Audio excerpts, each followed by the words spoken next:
Hello guys, and welcome to a new Steel Division 2 video today by me, Vulcan. In this video I have for you a Battlegroup preview of the 5th SS-Panzer Viking division, which is the second of 4 new divisions available in the latest DLC, Death on the Vistula. So, as usual, I'm going to be going through all of the units in each of the sections and give my thoughts on each. And for this particular battle group, I'm going to be playing it in the balanced style, which is an equal focus on A, B, and Phase C. So let's start in the Recon tab. The Recon tab is pretty lackluster in the 5th SS-Panzer. You don't get many slots, and those slots do cost quite a lot for what you can get. So the only card that I've actually got here at the moment is the Panzer III Ms. Now the Panzer III Ms are really nice because they have 60% accuracy. And at the 1-star veterancy, that pushes up to, I think, about 70% accuracy. And then with 2-star, 3-star veterancy, you're looking more like 80% accuracy. And with a shell that has 150mm of penetration, or the standard AP shells with 100mm of penetration, these are really good for sniping things like T-34-76s, even T-34-85s. They can also do some serious damage to infantry with their HE and 2 machine guns. So really solid recon tank for the early game for sure. Other choices in the recon tab include the BMW R75, very lackluster like most unarmoured machine gun vehicles because they just get killed by arms fire. Then there's the Aufklärer, and the Aufklärer here are going to be showing off the first of the new uniforms that have been added to the 5th SS Panzer infantry. So they're looking pretty cool.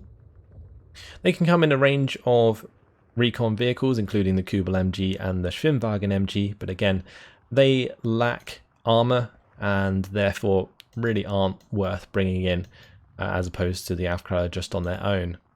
The Speertrupp, they are your standard Speertrupp, again with the new uniforms.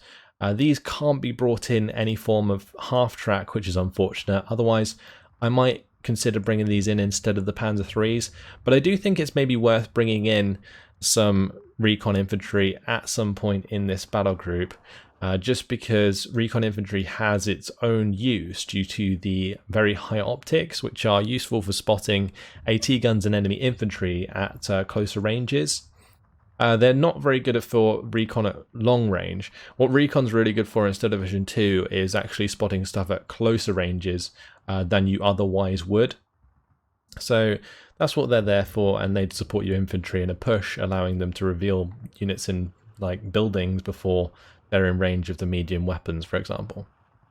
Anyway, there's also a card of Aufklärer Panther Ds available, but since you get quite a lot of tanks in the tank tab, this isn't really worth it, and the availability on these is pretty lackluster as well.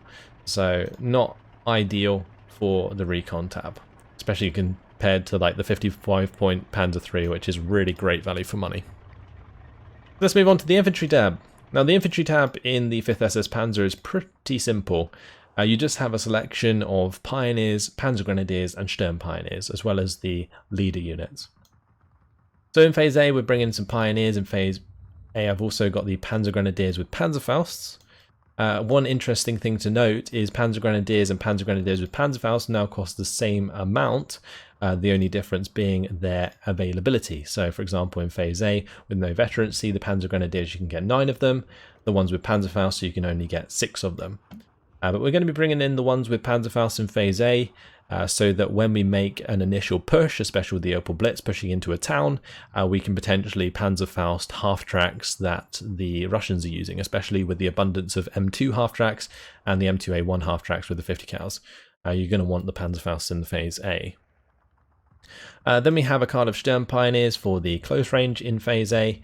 Then I've got a card of Panzer Grenadiers and Pioneers in Phase B. The Pioneers actually coming in with half-tracks here, so that they can get to the close range that they need in order to be effective with their HE grenades. And then I've got a card of Panzergrens in Phase C. Now you can in fact bring in the Panzergrens in half-tracks as well, if you so choose to do so. The other thing you got in this tab are the leaders. You got the Pioneer Führer, Panzergrenführer with the Panzerfaust, but I haven't added any of those just to save on activation points. As you can see, the activation points and the activation slots cost a lot. So you're not going to really be able to get many infantry cards in this deck without paying a lot for it. Let's move over to the tank tab. The tank tab's pretty beefy. First of all, I have the captured T-34-85s in Phase A, bringing them in at the 1-star veterancy because you only lose 1 availability by doing so, and it greatly improves the accuracy if you can make them 3-star. So well worth doing, and yeah, great value for money in the early game if you don't want to go all out in affording yourself a Panther. I do have a Panther A card in Phase A though, 2 of those at no veterancy. Panther A's 185mm penetration, 130mm of frontal armor. Pretty standard stuff. Nothing we haven't seen before. However, there is a new ace here, Nikolausilek. He has the Zimrit covering on his tank, which is really cool. I think this tank looks absolutely awesome. And yeah, you can bring these in at Phase A and Phase B. Same tank as the Panther A, just has the leader value. So going to be bringing those in Phase A just to accompany whatever I decide to bring. So either the T-34s or the Panther A.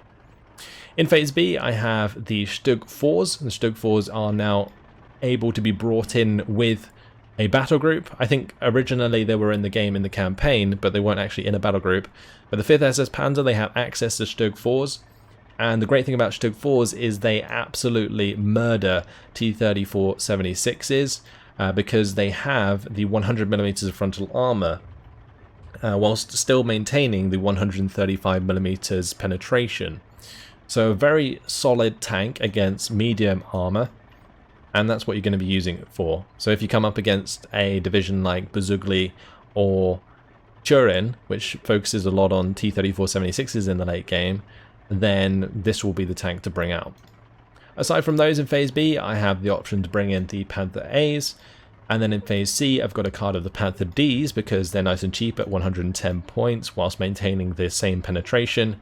What you do lose out on though in comparison to a Panther A is the 10mm of frontal armor and also the traverse speed. So these aren't as good at close range and like the close range engagements as the Panther A's because you lose 9 degrees per second on the turret, which is a huge amount honestly if you're up against things like T-34s. So bear that in mind. The Panther D's are there for the long range engagement. Panther A's you can use up close. Other choices in the tank tab include the Panzer IV-H and the Panzer IV-H Führer, and there's also a Stug 4 Führer available if you want it. There's also another card of the Panther A Führer, but of course Nikolausilek just looks so much cooler. Moving into the support tab, we have not much selected here. I've only got the Opel Blitz in Phase A and Phase C. You can see now the Opel Blitz, you can only get 6 of them in Phase C as opposed to 10 that you used to be able to get. I've got a command in Phase A as well, just the half track. Other choices here, we have the VulcanHDGaming, not really very useful in the 5th SS-Panzer because you don't have any disheartened troops, so no real reason to bring them in, just there for historical reasons, I guess. And then we have the Flammenwerfer, same old as usual. Make sure you bring them in at 1-star veterancy, so you get the extra damage reduction if you make them 3-star. And they don't have to be 3-star to get damage reduction, they just get way more if they are 3-star, and that's when they can really come into their own and actually kill enemy squads on their own. But generally you want to use them with other infantry squads because they do provide the utility of the smoke grenade. Then there's the Flammenpanzer. These Flammenpanzers can be quite useful at close range to kill enemy infantry, but they do run out of ammo very quickly, and they also have a limited range. So they're generally outpaced by most AT infantry, especially like PTRDs and stuff on the Soviet side. Those will just pop these before they get close, which is why they're not that effective, and I wouldn't necessarily recommend them at the moment. There is access to MG42s if you like using those. There's also a card of Grilla here if you want them. The other 2 commanders are a Panzer IV and a Panther. Then in the anti-tank tab, we have the PaK-38 in Phase A, going to be bringing those in at the 1-star veterancy. You can't bring them in at any lower veterancy, but honestly, 1-star PaK-38s, when you make them 3 stars again, they're really, really good. Focus on the leader-commander combo in Phase A, to make these very, very strong. You're also going to have access to Jagdpanzers, and this is a theme from the new DLC divisions that have been added. The VulcanHDGaming gets a lot of these, but the 5th SS-Panzer has quite a few. You can bring them from Phase A all the way to Phase C. Going to be bringing in 2 in Phase A and 4 in Phase B. This gives you a little bit more affordable anti-tank, and again, these are fantastic for dealing with things like T-34s at range, because the 130mm of frontal armor and the 135mm gun. You're paying 20 points more for 30mm more frontal armor compared to the Stug 4. So yeah, I think they're worth having, just to sort of fill the gap if you can't quite afford a Panther. And I've also got a card of the Pak 40s. You could consider bringing these in at better veterancy, so that they are a little bit more effective, since the base accuracy of the Pak 40 is 55%, so adding veterancy to a Pak 40 is actually great value. They also have 10 round per minute rate of fire, so you can see that will go up to 11. If you go to 2-star, that's going to go up to 13, and also the accuracy is going to be bumped up massively to 68%. 3-star is going to go up over 70%, so really, really strong if you upvet these, and maybe worth thinking about. Again, more Jagdpanzers in Phase B. Other choices, Panzerschrecks, of course, are available. Not going to have space to put them in with my current 5th SS setup.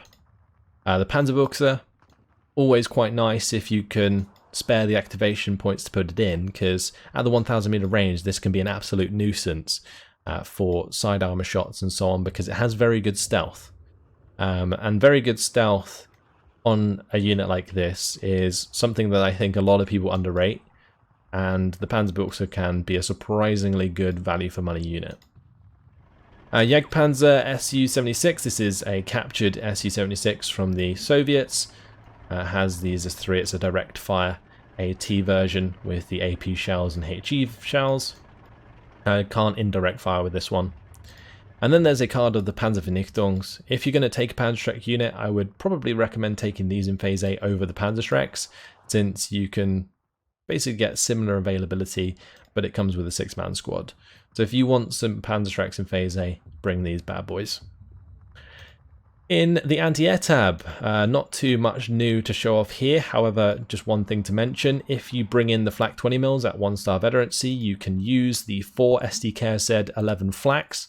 So you get a combination for the 90 points of 2 20mm with 1-star veterancy that you can again push to the 3-star veterancy, which makes them actually pretty damn effective, especially when they're together. Then there's the SDKZ 11 or SDKZ 71, sorry. You've got 2 cards of these available. They have the Flakvilling on the back. They tear aircraft out of the sky, of course. Really, really nice units to play around with. And then there's the Gepard. Unfortunately, just because of their price, I don't think they're terribly useful. But if you find that your AA is being mortared a lot, maybe in Phase A, and you don't have the micro to move them around a lot, the Gepard might actually be a decent choice, so that you can sort of ignore moving them around. And they'll be a lot more resilient to that sort of HE fire. Anyway, Flak 43, sorry, is the final option that you have. These at high veterancy can be very, very strong. But the lack of availability at 1-star veterancy makes these a lot less desirable than the SDKZ 71s, which don't really require veterancy to be very powerful. Then in the artillery tab, you got the Battlegroup here in Phase A. This is to supplement the lack of infantry leaders that I have. We've got the leaders there instead. Where was I? Artillery, of course. Then we've got the 251-2 half tracks. These come with the 81mm mortars inside them. These are fantastic because not only do they provide that mortar fire, but they're also extremely resilient to enemy artillery fire in the early game, and they have an abundance of ammunition. So you can see the standard 81mm mortar, like on the ground, has 25 HE shells and 15 smoke rounds, whereas the one in the half track has 40 HE shells and 25 smoke rounds. So you're gonna be able to wait a little longer before having to bring in some supply to get these back online. And generally I find that I can make these last me the entirety of Phase A before providing or needing a resupply. The reason I'm bringing supply in Phase A though is more to repair the big boy tanks that we have in this case. Now there is a card of the Multi-Vielfachwerfer. You're forced to bring these in at the 1-star veterancy. You can bring them in Phase A, B or C, but I'm going to be bringing them in Phase A just to provide us with a little bit extra pushing power, allow us to sort of destroy support emplacements, just places where there's AT guns and stuff firing at our tanks. This can just target those immediately and help take them out. And with the high veterancy actually, these are incredibly accurate and can do a lot of damage in a specific area. And then I have the SK-18 100mm. These are fantastic counter-battery artillery since they have a very good accuracy for artillery guns. And that's on their HE shells. But you may see this big old tank in the background. That's a Per Kiilstofte, if I'm hopefully pronouncing that correctly. It comes in with a 20mm autocannon on the front of it, which has 45mm of penetration, and does a lot of damage to infantry as well. Now it has 80mm of frontal armor, so this is the most armored 20mm autocannon unit you're going to find in the game. And that has a lot of strategic value, especially in closer range engagements against infantry, especially things like Gavardia with PTRDs, because this is just going to bounce those all day long while still providing really solid HE fire with the 20mm. However, I have noticed these are pretty damn slow, so with that off-road speed of 20 km per hour, they tend to get caught out and sideshot pretty easily. They are only 25 points though, so not a huge loss if you lose them. Then in Phase C, I've got a card of the Hummels. There isn't really anything better to bring in the late game than the Hummel in this particular battle group, so that's there for my late game large artillery units. Other choices that we haven't talked about so far, we got some Beobachter in there. There's the LEFH 18M 105mm, pretty standard stuff. There's the 120mm mortar, of course, which has the high damage but very low accuracy. Even with veterancy, these struggle. And then there's the Vespa, which has the same trouble as the LEFH 18M, where it only has like 20% accuracy, and again, just suffers with accuracy regardless of veterancy. The Hummel here does have a lack of accuracy, but the shell is just so much better. You can see like the suppression and blast is just that much better, so the accuracy is not necessarily needed as much. But either way, that's my artillery tab. Let's move into the air tab. Now the air tab of the 5th SS-Panzer is actually kind of cool. You can see here the first card that I've got is the Focke-Wulf 190 D9s. These are the brand new German aircraft that have been added to the game. This is the long-nose version of the Focke-Wulf. It comes with 2 20mm cannons and 2 13mm machine guns. Very good fighter. I haven't had too much of a chance to try this out against other fighters. Its agility is medium, so I kind of expect these to get outturned, but they are incredibly fast, 670 km per hour speed, so I expect that to kind of make up for their lack of agility. Then in Phase B we have the Focke-Wulf 190 F8, and these are awesome because they have 12 Panzerblitz rockets. You can see underneath the wings here. Now I've had these kill Panthers, like enemy Panthers on the Polish Panthers already, so they can definitely kill decent targets. I've had them kill IS-2s as well.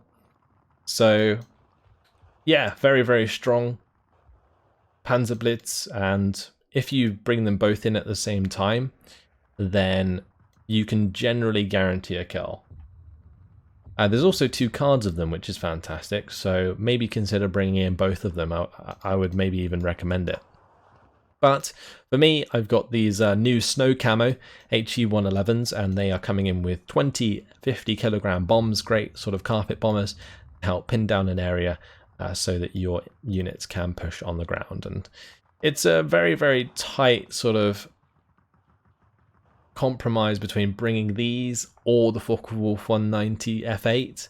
Like, I'm not convinced just yet if I need these over the Focke-Wulf 190 F8s, but But now I'm keeping them in there because they allow you to pin infantry very quickly, whereas the Focke-Wulf 190s are solely about pinning down like armor.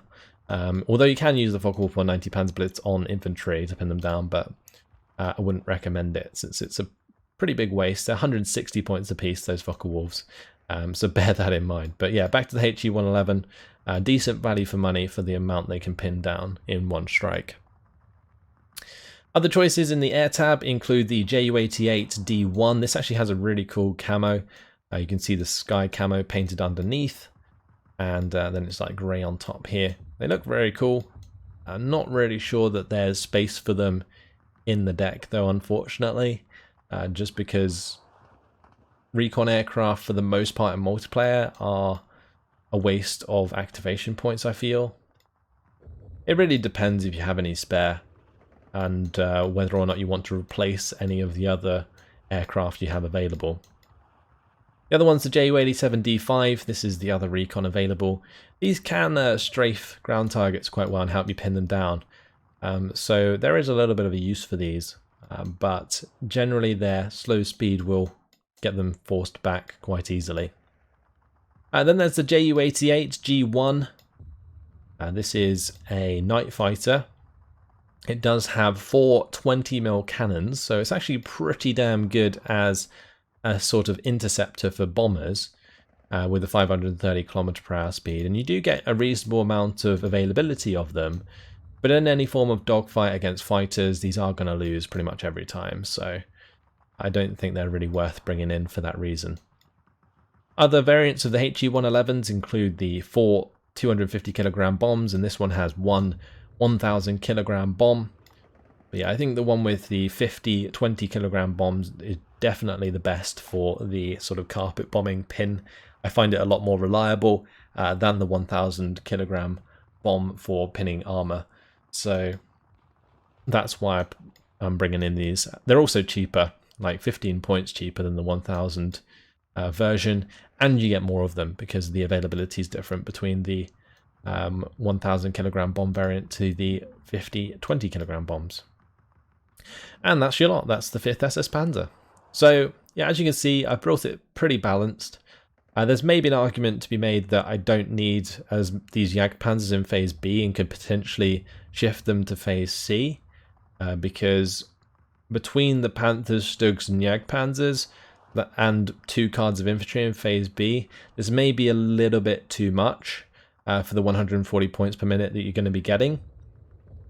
However, it does give you the choices if you need it. But yeah, Jagdpanzers to Phase C may be an idea, and maybe some up-vettings in different areas if you can do it, but I don't know. I think in general, it's a relatively nicely balanced division. Might be able to swap out the HE-111 for the Focke-Wulf 190 F8s, and maybe drop some points somewhere to be able to bring in some Speertrupp in the recon tab. That's another consideration I would recommend. Either way, pretty damn strong division. They are a tier A division, so that's their offensive rating. Pretty damn good at pushing on the map, that's for sure, with the abundance of tanks that they can have. But they actually don't get as much availability as some of the other Panzer divisions that have already been added to the game. So that's something that I think will balance them compared to the current divisions available. And they do still struggle against IS-2s, as most of the Panzer divisions on the Axis side already do. But that's pretty much it. That's your lot for the 5th SS-Panzer. I really like the new uniforms in these. I like the abundance of Panthers that you can get. The Jagdpanzers are always cool. And of course the new aircraft are looking awesome. Definitely would like to see more aircraft in the game if possible, because there's so many like different models of aircraft that I think there could be added. But I guess it depends if they're available on the Eastern Front or not at the time. But yeah, anyway, something to look out for in your games. If you buy the DLC, then maybe this will help you build a division. Make sure, as always, to check out the Battlegroup codes linked in the description if you'd like to copy and paste this Battlegroup for yourselves into the game. But that's it. I hope you guys enjoyed it. Thanks for watching, and I will see you in the next video. Goodbye.